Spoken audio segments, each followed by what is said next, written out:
Hello again and welcome. Today I'm going to continue my investigation into the Hioki DT4282. During my review of this meter, I damaged it at 3000 volts with a 100 microsecond full width half height and a 2 ohm source impedance. And I was quite surprised by that because I had tested a different Hioki meter, and that meter survived at well over 10,000 volts.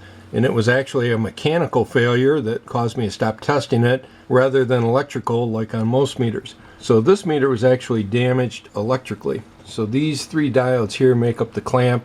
This is D8 and D9, and these both shorted out. What I'd like to do today is either repair this meter, or I'm going to see if we can maybe make it more robust than what it was from the factory. If we trace out the front end for this meter, this is essentially what it is. So we have the high voltage input jack here. That goes through this 1K PTC. Normally these will be about 1.3K. Then that goes through a surge rated safety resistor, and that's 450 ohms.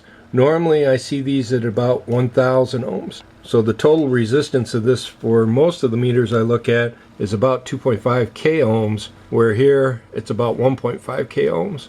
Now they feed this through a gas discharge tube, and that's this device right here. Now this has a breakdown voltage of 2000 volts. Now when they're using a lot of the low voltage functions where this clamp comes into play, this gas discharge tube is essentially shorted, so this can be removed from the circuit. And I think they came off at this point here maybe, or it could have been this point here, and then this goes off to some of the ICs. I believe that they're clamping this somewhere below like 5 volts or so, and they have a fair amount of series resistance before it goes off to the ICs. And then I'm sure that those ICs have some kind of intrinsic diode for ESD. Now in our case what happened is, again, these two diodes shorted. Now I did actually run through some basic functional tests with those parts removed, and this meter worked fine. So I believe that that's the only thing that was damaged, is just these two parts. So what I'd like to do today is I bought some different parts. These are just parts that have been used to repair other multimeters, but I've got some different transient protection devices, and I bought some different surge rated resistors. These are not parts that came in the bag, obviously, but I have the original part that they used, plus I've got some higher resistance parts. What I'm thinking is that this thing failed at 3 kV and it passed at 2,500 volts, so it could very well be that the current, because they have such a low resistance here, is what's causing the problem. Again, if we look at the meter that passed, they actually have a complete another resistor here. The breakdown voltage of this part is probably in the order of about 300 to 400 volts. And of course we're testing at thousands of volts. This is essentially 0 volts here, so all that voltage is divided across the two of these. Now with this PTC, you've got the thermal mass of this part. So when we're feeding in these high-speed transients, this PTC is not going to trip. It's basically going to act as a 1K ohm resistor. So to play around with this a little bit, what I've done is I've brought out our little test board, and we're going to try a couple of parts here that I bought. These are a unidirectional part as well, and I placed them back to back like what it would be with the original meter. Now this PTC is roughly the same body size. It's a little lower resistance. Then I have the same surge rated resistor here. So what I'll do is I'll be injecting our transient here, and then I'm going to be using our oscilloscope to monitor the voltage across that clamp. Now if this resistor were to break down, for example, which I would not be surprised, what I'll probably do is put two of these in series like what was in the other meter. It does look like if you maybe TP'd these up, you could fit two of them in the area where that is. The other thing that we could try is increasing just the value of this resistor, but we'll be doing all of our testing with this board rather than the meter because I don't really want to damage this meter. I'd like to have this for future testing. So before I do anything, I'd connected this up to a DC power supply, and I looked at the voltage drop across those TVS's. And so here you can see I'm just applying 24 volts across this whole circuit right now. So here you can see we're at 11.3, and this is across the TVS's, so about 3.6 volts or so. If I place these in series like I'd originally done, The reverse voltage drop of these is way too high, I think, where we still may damage the meter. So what I might do is actually parallel these up like I've done here. There's plenty of room in that meter to do that. You can see we're talking about this location right here. The other option would be to get a unidirectional part and put that in there as well. Maybe just placing two across that pad and replacing this with a 0 ohm resistor. That might work fine. I think the first thing is will it even survive these transient tests? So we'll start with that. Let's see, the transient generator is connected straight across our little test circuit here. And I have our high voltage probe monitoring the output off of that generator. And then I have a second high voltage probe. So this is my homemade 100X. These are good for a couple thousand volts. And that's looking across our TVS diode. So we have the two channels of the oscilloscope. Channel 2 is set for 10 volts per division. And you can see we're a little under halfway up one division. And channel 1 is set for 500 volts per division. We're 2 divisions up. We're about 1,000 volts peak. Again, this transient is a 100 microsecond full width half height with our 2 ohm source impedance. So what I've done is I've set this now for 1.5 kV. And let's just see how this affects our little test circuit. And you can see we're now 3 divisions up, or 1.5 kV peak. Alright, I've reset our generator for 2,000 volts peak. And you can see we're now 4 divisions up. Doesn't look like our little TVSs are having any problems with this. Alright, this will be 2,500 volts peak. Okay, this will be 3,000 volts peak. This is what damaged the meter the first time. And you can see we're now 3 divisions up. This will be 4,000 volts peak.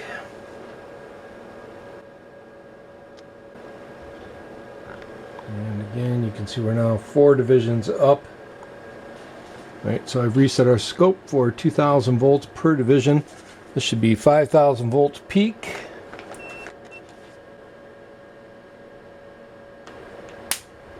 Oh, it just broke down. So you can see at 5,000 volts, it's blown the insulation right off of that resistor. Unfortunately then, of course, it's probably damaged our 2 TVSs. That's not good. It's actually opened those TVSs right up. Let's check our resistor. And you can see it's opened up the resistor as well. Let's check our PTC. And that appears to be fine. You can see it's reading roughly 800 ohms. See if I can get a better close-up of that resistor. And you can see it's blown the insulation right off of that guy. So I think what I'm going to do is move this PTC down here, and then I'm going to add another slit. But I'm going to put 2 resistors in series and try that. Basically, I want to get the breakdown voltage of these parts up a little higher. Right, to do that, we'll just be using the Dremel tool.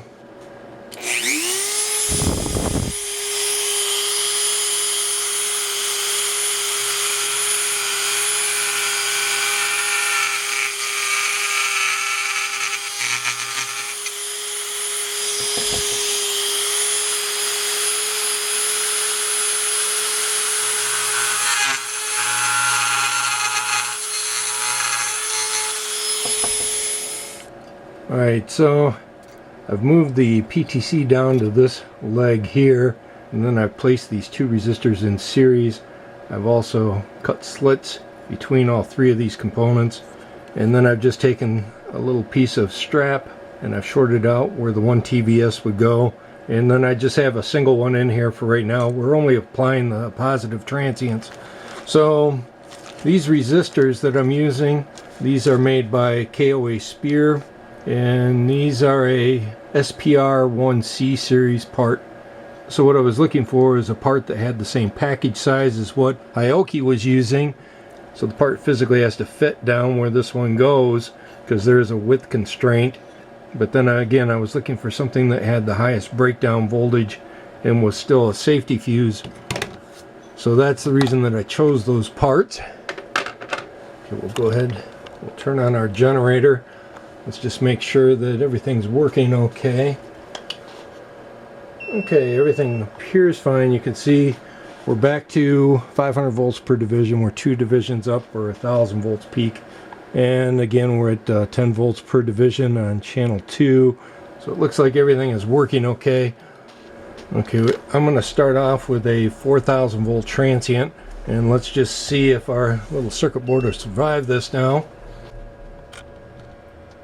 There's our first transient. You can see we're 2 divisions up. This is at 2000 volts per division. Okay, our generator's been reset for 5000 volts peak. Hopefully with this added resistor it won't break down.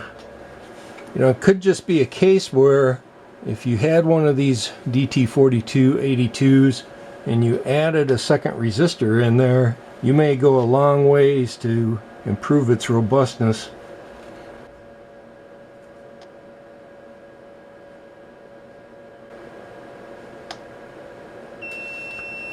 And that's it. No issues at all. I've reprogrammed this for its maximum, and again we'll be applying 5 transients to the board. If this survives this, I would say that this circuit is probably good enough. One of the odd things about this, again, looking at different meters, Dave on the EV blog had also looked at one of the low-cost Hioki meters, lower cost I should say, and when you looked at that meter, that also had a single resistor. So what I don't like is that this company isn't consistent. It's kind of like Unity with their meters. You know, it's kind of a grab bag when you get one, what you're actually getting. And like Unity, that UT181A, that meter was killed with one poke of that grill starter. Out it went. That's their top of the line meter. And then you look at some of their newer low cost meters, and those will survive that grill starter test just fine. So I hate to see this with Hioki. I would expect them to be very consistent across all these products. Alright, let's give this a poke. We'll see what happens.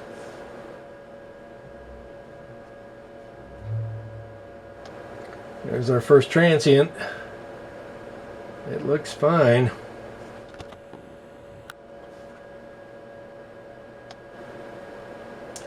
No issue. Well, that's it, and it survived that just fine. I think what I'd like to do next is flip the polarity of this. Unfortunately, I can't probe the other side of this. I don't have a diff probe that'll run up this high. Alright, let's give it 5 more transients, and then I'm going to look at the little clamp diodes. It's interesting, that probe's probably 6-7 inches away, and you can see we're picking up a signal off of that. Okay, I'm going to flip these back around. We'll just reset the transient generator for 1000 volts. I just want to know if we damage that diode at all.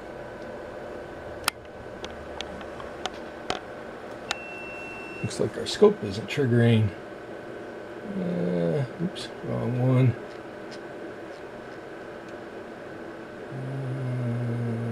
500 volts. Somewhere in there. Let's try it again. There we go. And you can see, so we're about 1000 volts peak, and it looks like we have not damaged that TVS this time. And I don't know if this is going to show up on the camera, but what I've done is I've laid down a piece of Kapton tape to straddle the area where the 2 diodes were joined together at the center. And then I've laid down 2 pieces of foil tape across the 2 outside pads. And then I've attached our TVS's right across those 2 pieces of foil tape. Basically, all I've done is having, instead of the 2 diodes in series, I now have these 2 TVS's in parallel. You can also see I've gone ahead and removed our resistor, and these are our 2 replacements. You can see they're the same body size. What I'm hoping to do is TP these, or essentially stand them up on end. So yeah, basically I'm thinking something like this here. I'll just solder the 2 at the top, There's nothing up in this area that I'm concerned about as far as arcing. Next thing, I'd like to run a real quick test with this. All I'm going to do is place the meter into the resistance mode. So 1, 2, 3, 4, 5, I believe that's right there. I've got these leads attached to my bench meter, and you can see we're putting out roughly 24 volts. So I'm just going to clamp this right to our meter's front end here, like so. So this should be 0.3 volts or so. And if I flip these around, again, this PTC here that they're using is higher than what we were testing with, and we also have double the resistance, so a lot lower current now at this test voltage. But another thing too is when the meter is turned on, the value of the voltage coming off of this is actually quite low. It's well below 3 volts. I want to say that test voltage is even below 2.5 volts. This one goes on the bottom like so, and you can see there's plenty of clearance there. Let's see what it looks like with the top in. I'm not sure I really like this. I think what I'm going to do is maybe put a little piece of heat shrink over this assembly just to try to cover that up a bit. It doesn't look like there's any kind of a clearance problem though. You can see that there's basically all this is open up in that area. Let's just make sure that it goes together okay. Oh yeah. Yeah, that sits perfectly flat. There's a ton of clearance up in there. So let's just try going to resistance mode. Somewhere there. And you can see it's reading an open. And I'm thinking maybe some heat shrink. Put that over the two pieces like so.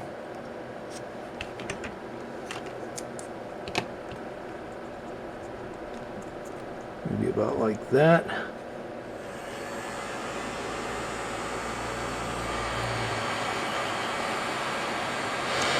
Fold it over like so.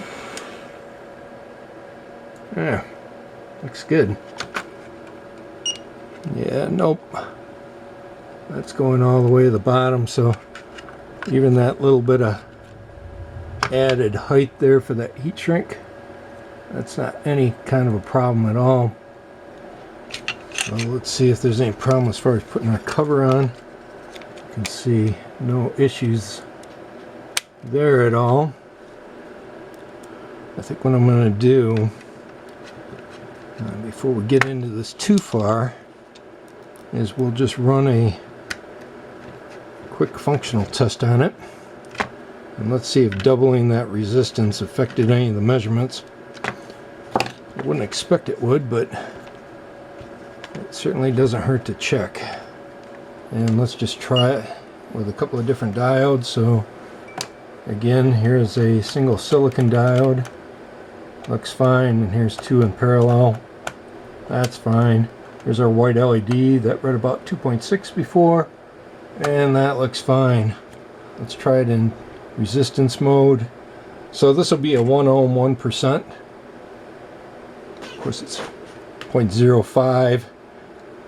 But we did not zero it out. This is a 50 ohm 0.01%. Spot on. And here's a 100 ohm 0.01%, and here's our 1K 0.1%. Here's our 10K 1%. This is our 100K 0.1%. 1 meg 1%. And here's our 10 meg 0.1%. This is a 100 meg 5%. And let's just try it in conductance. Again, this should read 10 nanosiemens. This should be 25 nanosiemens. I keep my fingers away from it. And this is our 1 giga ohm. And this should read 1 nanosiemen. Very good. Alright, let's try it in capacitance. Okay, so this is going to be 150 picofarads, spot on. This would be a 1 nanofarad, spot on. And here is a 0.1 microfarad, spot on. This will be a 1 microfarad, spot on. I had that 2200 here somewhere.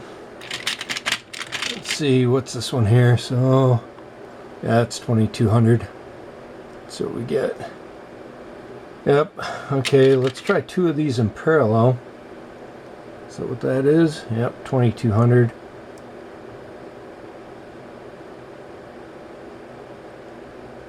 Yep.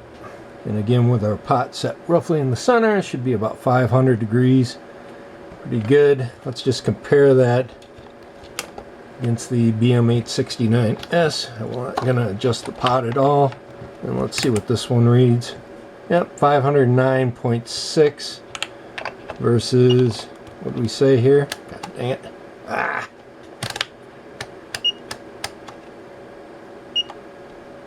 Alright, 505. So a couple of degrees difference. So yeah, all in all, it looks like we have not affected this meter at all.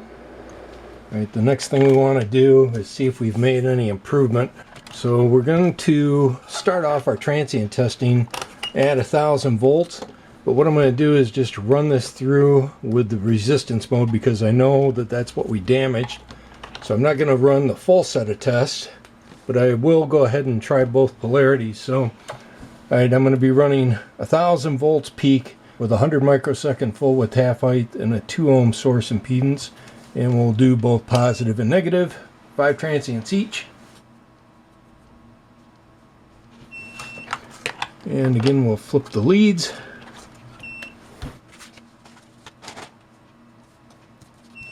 Alright, let's go ahead and pull the leads. Does it read 600? It does. Alright, I've reset our generator to 1,500 volts peak. Again, this will be 100 microsecond full width half height with a 2 ohm source impedance.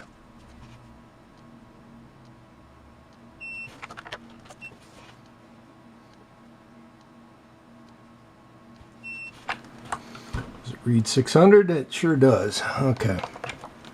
Alright, the generator is set for 2000 volts peak, 100 microsecond full width half height with a 2 ohm source.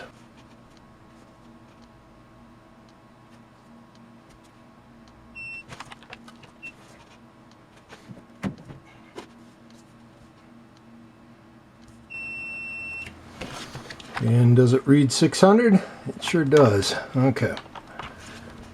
Alright, the generator is now set for 2500 volts peak, 100 microsecond full width half height with a 2 ohm source impedance.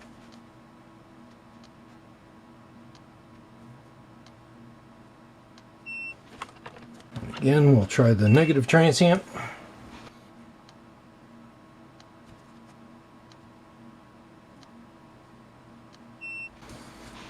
And do we get an open?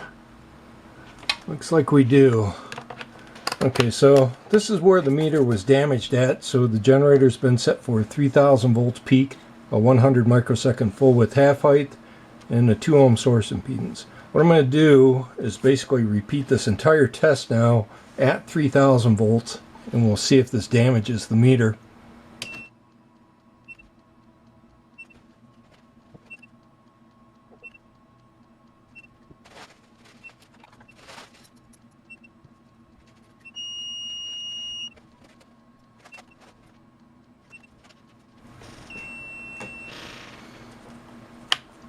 And that is it.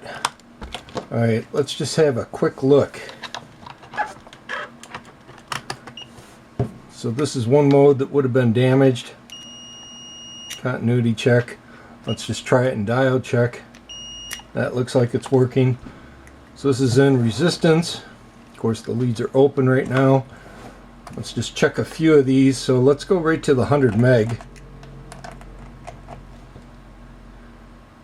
Looks good. Spot on. Let's go to conductance. And let's try our 1 giga ohm. Again, this should read 1. Really good. Let's just try temperature really quick. Again, this should read somewhere close to 500. Looks good. Let's try capacitance. Alright, let's go ahead and roll this out real quick. This will be with our 150 picofarads. Yeah, it looks fine. I'll go ahead and check this meter out, but it looks like it survived this 3000 volts that killed it last time. So the modified Hioki DT4282 survived the 3000 volt peak test just fine. I've reprogrammed our generator to put out 4000 volts peak. Again, this will be a 100 microsecond half height with a 2 ohm source impedance. We'll be applying 5 transients, both positive and negative polarities.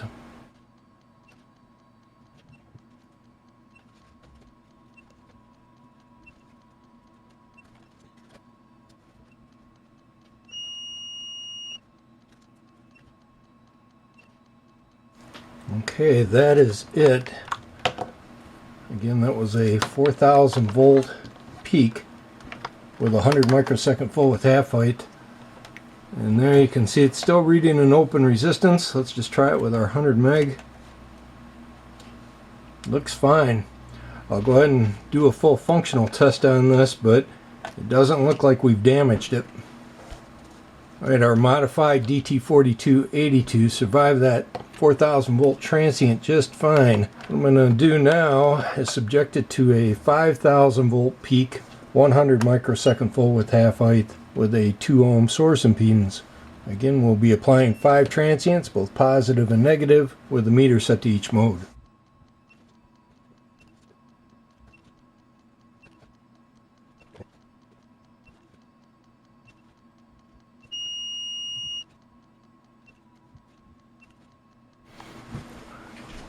Okay, that's the end of it. Let's just see if the basic functions work.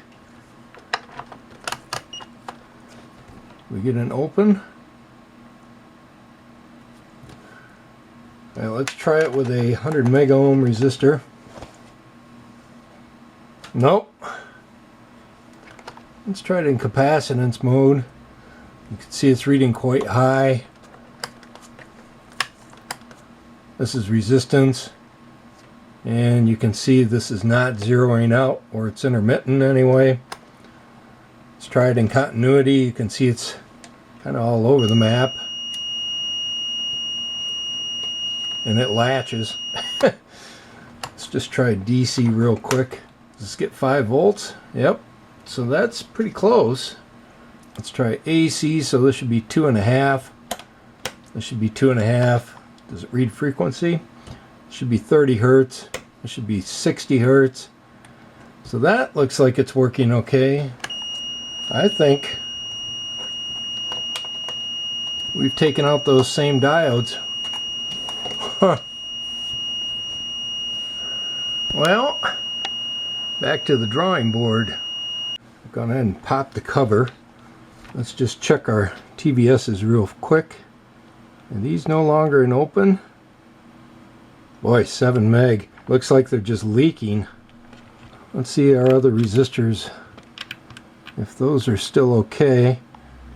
That should be from here to here. Ooh, this is reading an open. I think we blew our new resistors. Ha! Yeah, so maybe not the TVSs. Okay, let's just pull this whole thing down. Let's just see. Are these open? Yeah, sure enough. Again, what I did is I went to DigiKey's site and I looked at all the components that they offered, and I tried to find a part that was in the same package size that they had that had the highest breakdown voltage. So these are the best thing I could come up with. Get that switch out of there before I melt the plastic. Let's see here. So, I mean, it doesn't look like we've blown the insulation off of them. We can check them individually. So what do we get here? That one is definitely an open. What about this guy? Yeah, both of them are an open. Normally the meters use a much larger package, and I'm not sure why Hioki chose to use that smaller part.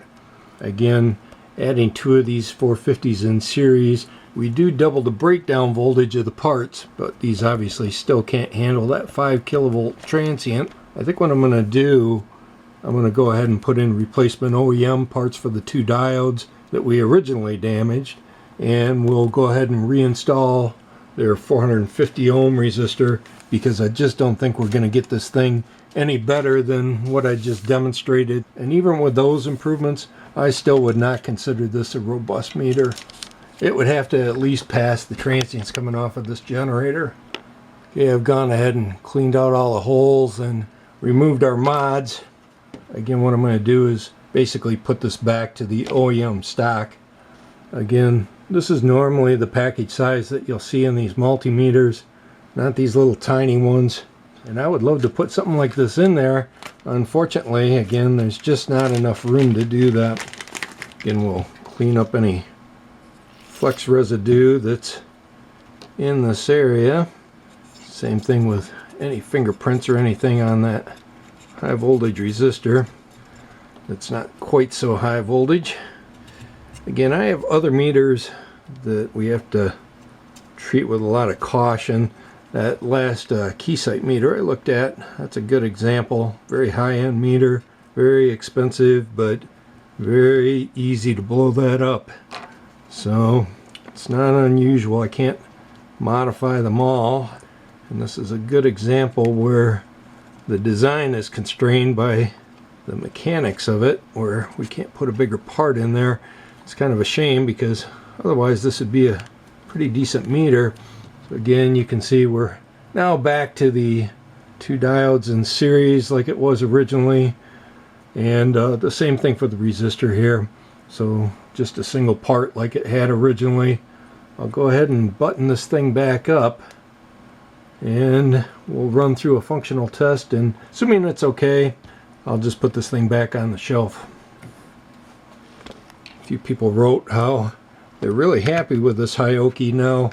Again, I had mentioned the reason that I started all this testing is, first of all, you have a bunch of reviewers who never really do much more than take the meters out of the boxes and talk about how good each one of them is. And I was more interested in how the meters actually compared. And I mentioned too that my first digital multimeter was that Fluke, and that thing was not robust at all. I had damaged it a few times, and it cost a lot of money to repair it every time that I damaged it. So I'm pretty sensitive about trying to find products that are robust enough where they could survive some basic transients in the home lab. So that's kind of how we ended up with this 6,000 volts. Was I had tested an Amprobe AM510, and that's about the limit of that meter. So that was a runner-up out of these first meters I ever looked at.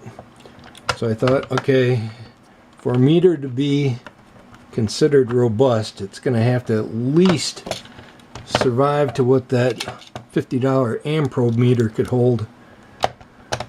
So that's what set the pass-fail criteria. And this meter doesn't cut it. So I'd be a little gun-shy about using this thing with some of my experiments, but again, I've looked at a lot of meters that fall short of that. It doesn't mean there's anything wrong with them. If you find those meters are acceptable for your use, have at it. But I'm looking for something better than that. As a matter of fact, that Unity UT181A that I looked at that was so sensitive to ESD and very expensive, that actually would be a very nice meter for my needs. It has a lot of the same features that I'm looking for. It'll do the 2 thermocouple inputs, for example. It's also AC plus DC, and it's a multi-display meter. Plus it does graphing. It's basically like a 289 knockoff. I like the meter. It's just too chintzy for what I'm looking for. Let's just check this real quick in resistance mode now. It's interesting with 600 meg. See this, like I can just grab right here and squeeze down on these, and that's enough to pick it up because this plastic is conductive. Of course, if we grab the leads themselves, you see that? See, now I'll grab the insulators and I'm squeezing down on them. See, my hands are not touching, and I'm not touching the metal. Let's just try our 100 mega ohm. And what do we get here? So 100.2, that looks good. Of course, this is our 40 mega ohm. That's a 2% part. Here's our 10 meg, spot on. Here's the 1 meg, looks fine. Here's our 100K, looks fine. 10K, that looks fine. 1K, 100 ohms, 50 ohms, looks good. Let's just try capacitance, and I'm not going to zero this out, so 150 puff, it's going to read a little high. Here's our 1 nanofarad and our 0.1 microfarad and our 1 microfarad. Here's our 10 microfarads, and here's our 100 microfarads. If I can hold my leads on there. Let's just try conductance, and again this will be a 1 giga ohm. Should read 1 nanosiemen. Again, this is a 1 giga ohm. Watch what happens is I just lay my finger across these two insulators. You see that? So it's very important. You just kind of set this thing up and you move your hands away from it when you're making these measurements. Now we'll do diode check real quick. Here's with a short. So here's with a single diode. Here's 2 in series. And of course, here's our white LED. And again, it's reading about 2.6. We could try temperature real quick, I guess. Again, this should read about 500 degrees when the pot's set to the center here. And you can see it's reading about 499. Close enough. And again, this thing over ranges at 800 degrees C. So yeah, I'm sure the meter now is basically back to what we had started with when I first started looking at this meter. I'm not going to do anything more with it. If there's other tests that you'd like to see run with this meter, feel free to write them in. Well, that's going to be it for this video. Hopefully you understand now it's not so trivial just to modify these meters. I don't understand the people that'll buy like a unit T, for example, and they'll put the MOVs in there, for example, and they'll say, oh, you know, that's improved something. And you can ask them, how did you validate it? And of course, they have no clue. I think just adding the parts makes them feel better about how well the meters perform. But if you really want to know if the changes that you've made have had any improvement on the meter, really the only way you're going to know is by testing it like what I'm doing here. Well, that's going to be it for now. We'll see you in the next video. Later.